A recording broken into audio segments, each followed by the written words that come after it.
everyone, welcome back to my channel, welcome back to Countdowns, and welcome to my first ever religious video. You could consider it my first, or you might consider it my second, given that I talked about something that happened at a church in my last video, which I suggest you check out.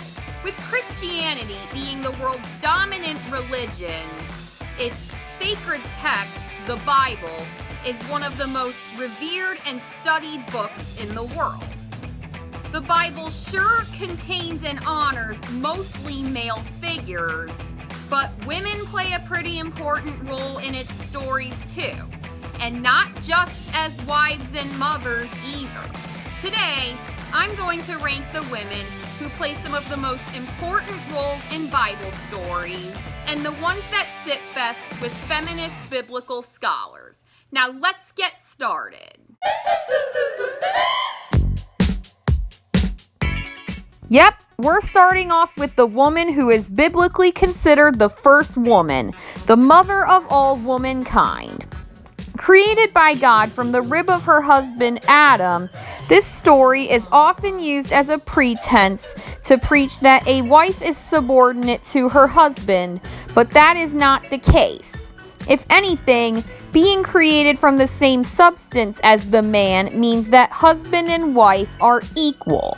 Sure, Eve committed the first sin alongside Adam, and misogynist biblical scholars often label Eve as the quote-unquote temptress who enticed Adam to join her in eating the forbidden fruit. Again, that's not true. As I was taught in Catholic school, Adam and Eve were both equally responsible for choosing to something they'd been explicitly instructed by God not to do, and their situation was only made worse when they both played the blame game. Although Eve and her husband committed the original sin and passed this sin down to all their descendants to date, no one can deny her importance as the very first of the female humans.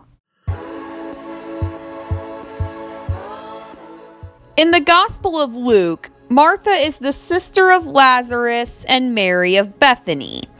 Martha and Mary of Bethany are practically foils, with Martha being the enthusiastic go-getter and Mary of Bethany being more flighty and passive. While Jesus was a guest in their house, Martha was doing all the housekeeping while her sister was conversing with Jesus. During this time, Jesus told Martha not to worry so much about the condition of the house and to choose the better part of listening to and conversing with him like Mary of Bethany had. Another important role Martha had in her story was bearing witness to the raising of her brother Lazarus from the dead by Jesus himself, just after Martha had told him that, "If you'd been there, my brother would not have died."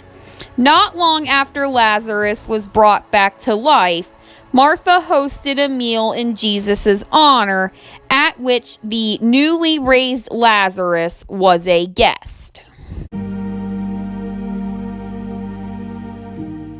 Rachel was one of the four matriarchs of the book of Genesis, the first wife of Jacob, the daughter of Laban, the younger sister of Leah, and the mother of Joseph and Benjamin. While traveling to find Rachel's father Laban, Jacob made a deal with Laban in which Jacob would marry Rachel in exchange for 7 years working for Laban. But this offer was made to trick Jacob into almost marrying Leah, Rachel's much less attractive sister, and claim there was a misunderstanding, then offer Jacob the chance to work 7 more years in exchange to marry Rachel instead. It was out of this that Rachel and Leah formed an intense, lifelong sibling rivalry. Like fellow Genesis matriarchs Sarah and Rebecca, Rachel was infertile for a long time and conceived her sons Dan and Naphtali through her maidservant Bilhah. When Rachel was finally blessed with a son of her own named Joseph, Joseph would become Jacob's favorite child. She would eventually be blessed with a second son, Benjamin, but would die giving birth to him and never get to meet him. One of the 7 major female prophets of Israel, Miriam was the daughter of Amram and Jochebed and the sister of Aaron and Moses. When her younger brother Moses was an infant, the Pharaoh ordered that all Hebrew-born baby boys be drowned and killed, so Miriam placed baby Moses in a basket in the Nile in an attempt to save him from this fate. Perhaps one of the most remarkable things Miriam does in the book of Exodus is leading the Israelites in the Song of the Sea after Pharaoh's army is destroyed at the Sea of Reeds.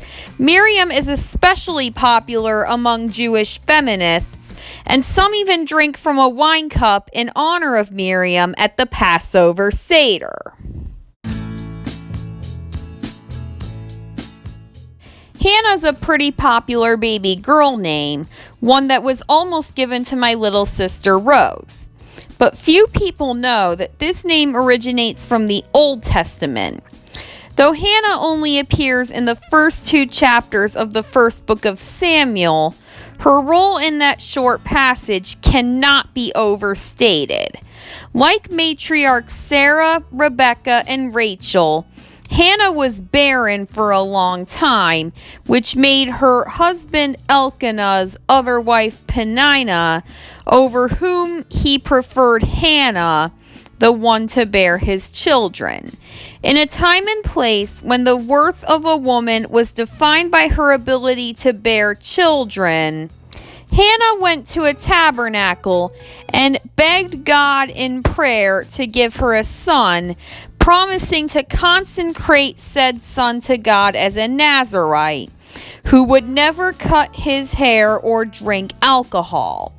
Eventually, God granted Hannah's wish, and she bore a son named Samuel, whose own story is told later on in the Bible. But Hannah wasn't just a wife and mother. She was also a prophetess, and she sang a song of thanksgiving to God after being granted a biological son, which Mary would imitate in her Magnificat. Fun fact, Hannah's story is the Haftarah, or parting reading for Rosh Hashanah services.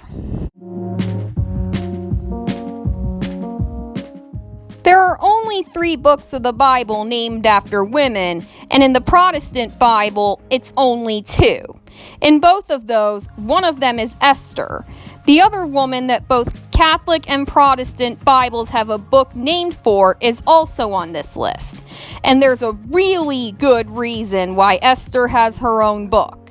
Esther wasn't just any woman. She was a queen, the wife of Persian king Ahasuerus, who succeeded Ahasuerus' first wife Vashti after Vashti disobeyed Ahasuerus. After Esther's cousin and servant Mordecai refused to prostrate himself before Ahasuerus' grand vizier Haman, Haman became so angry that he plotted to have all Jewish subjects killed. Esther not only foiled Haman's plot to convince Ahasuerus to enact a law ordering this practice, but also had Haman executed, ending his reign of terror in Persia. To this day, Jews honor Esther's major accomplishments at the festival of Purim. Mary Magdalene's aliases include Mary of Magdala, the Magdalene, or the Madeline. Mary Magdalene is best known for her role in the Paschal Mystery, and some have even theorized that she was the wife of Jesus due to her close following and friendship with him during his life. Magdalene is quite a controversial biblical woman, as there's been widespread debate as to whether or not she was a prostitute or otherwise quote-unquote sinful woman before meeting Jesus and being reformed by his forgiveness.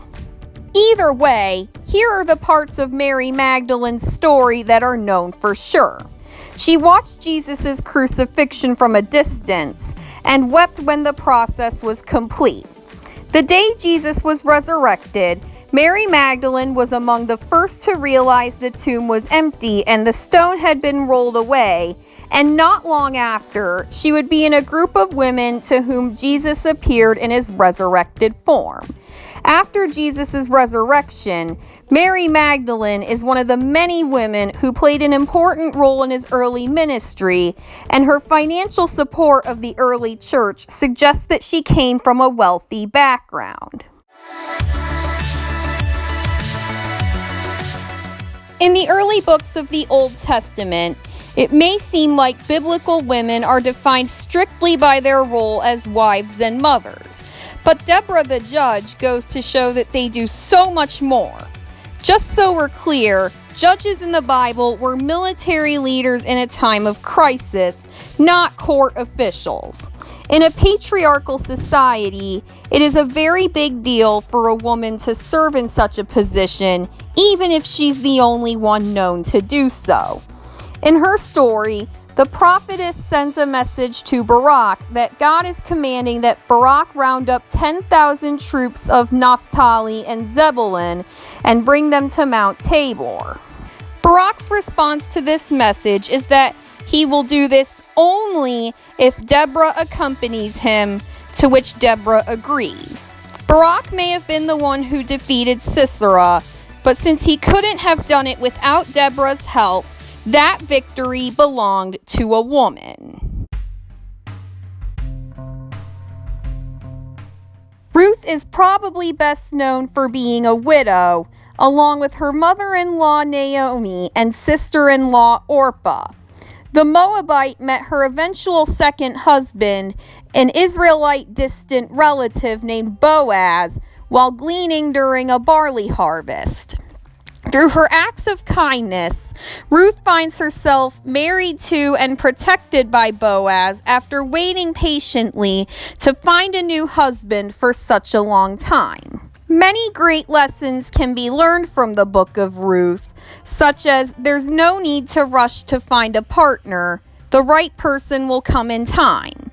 Moreover, acts of kindness like the ones Ruth committed will get you far. Even moreover, because Ruth was a Moabite, a group of people known for being quote-unquote incestuous bastards who committed acts of depravity and deceit, Ruth was a selfless, benevolent young woman who sought to be kind to others. Therefore, the message of Ruth's story could also be seen as one of anti-racism and one against perpetuating and believing stereotypes.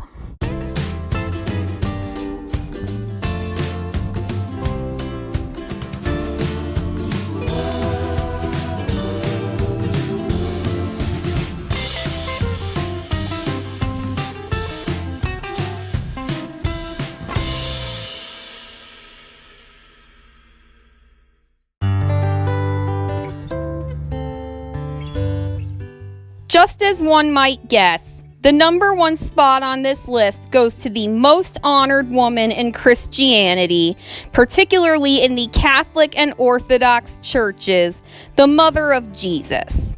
At only 14 years old, this working-class Galilean woman's life was turned upside down when the angel Gabriel appeared to the Virgin and announced that she would conceive and bear a son who was of the same substance as God, and take Joseph, a complete stranger 40 years older than her, to be her husband and serve as a father figure to her son Jesus. On the first Christmas, Joseph and Do-Any-Day Mary traveled long and hard for a place to stay, and the only one they could find was a manger. There, Mary endured a long and painful labor, which brought into the world the Messiah in the form of a lowly baby boy born to working-class parents. But bearing the Son of God was only the beginning of Mary's role as the mother of Jesus, but to go on that would on about that would simply make this video too long. But most of all, Mary was supposedly conceived without sin in her mother Anne's womb, making her the sole person pure enough to bear the Son of God. Thank you all so much for watching. Even if you're a non-Christian who doesn't believe in the Bible, there's no denying that the women I chose for this list are complex beings who, at the end of the day, can serve as inspiring role models of female empowerment for anyone, regardless of their religion or lack thereof. Who's your favorite lady in the Bible? Let me know in the comments down below, and I'll see you next time for another Fun Facts installment.